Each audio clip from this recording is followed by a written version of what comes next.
তো welcome to my blog. তো কেমন আছেন আপনারা? আশা করি ভালো আছেন। আর আজকে আমরা যাবো ঘুরতে।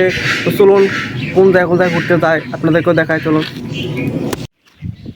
বন্ধুরা মাত্রই ফোন করেছিল আর বন্ধুরা বললো যে আমি আসতেছি, তুই রাস্তায় দাঁড়িয়ে থাক। এখন রাস্তায় দাঁড়িয়ে আছি, আমিও ঠিক জানি না যে কই যাবো এখন, কই ঘুরতে যাবে। দেখি কই যাই ঘুরতে। চলো বন্ধুরা, আস্তে আস্তে বন্ধুরা, এই দেখো এখন উঠে বললাম গাড়িতে।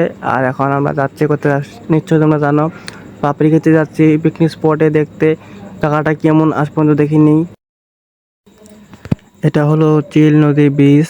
আর এখানে সাইনবোর্ডে লেখা আছে যে কোথায় কোথায় যাওয়া যাবে। এখন আমরা উদলাবাড়ি ছেড়ে আসলাম। আর চারিপাশের ভিউটা একদম অসাধারণ। সামনে হলো গাজলডোবার বিখ্যাত একটা ব্রিজ, যেটাকে বলে তিস্তা ব্রিজ বলা হয়। আর এখানে এখন তৈরি পেয়ে গেলাম।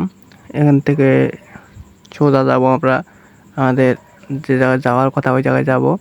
তো সম্পূর্ণ ভিডিওটা দেখবেন। আর ভিডিওটা খুবই ভালো হতে চলেছে। তো চলুন যাওয়া যাক।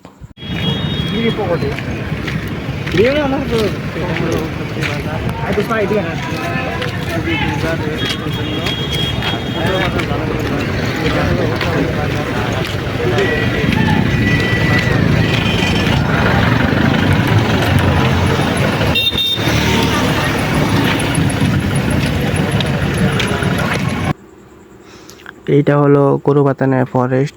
আর এই ফরেস্টটা খুবই ভয়ঙ্কর বলা হয়, কারণ রাত্রিবেলা বহুত জীবজন্তু বাইর হয়, আর হাতিটা বিশেষ করে বেশি বাইর হয়। ফাইনালি আমরা পাপড়গিতিতে এসে বললাম, দেখো সুন্দর ভিউ একটা।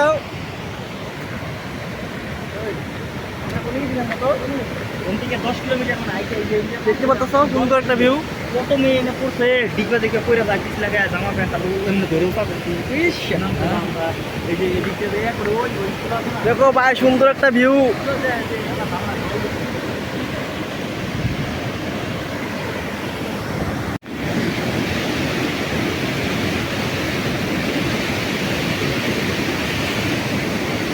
এখান দিয়ে পাহাড়ি এলাকাতে ওটা, এখান দিয়ে হঠাৎ করে জল এসে পড়ে, বুঝছো? এখন জল কম আছে, কিন্তু হঠাৎ করে এক ঘন্টার মাঝেও আসতে পারে, 2 ঘন্টার মাঝেও আসতে পারে। হ্যাঁ, এরকম কথা। এখানে খুবই সুন্দর একটা মন্দির রয়েছে। এই একটা বিশাল বড় শিলার উপরে রয়েছে হনুমান মন্দির। আর আপনারা দেখুন হনুমান ঠাকুরটা, খুবই সুন্দর ঠাকুর একটা। মূর্তিটা খুবই সুন্দর বানিয়েছে। আর এখান থেকে পুরো ভিউটা দেখা যায়, একদম সম্পূর্ণ বঢ়িয়া হবে। দেখতে পাচ্ছ তোমরা, এখানে পিকনিক করার জন্য একদম বেস্ট। তো আজকে এখানে ভিডিওটা সমাপ্ত করলাম। আর কালকে নতুন একটা ভিডিও আসতে চলেছে, নিশ্চয়ই আপনারা দেখবেন। আর নতুন চ্যানেলে সাবস্ক্রাইবটা করে যাবেন।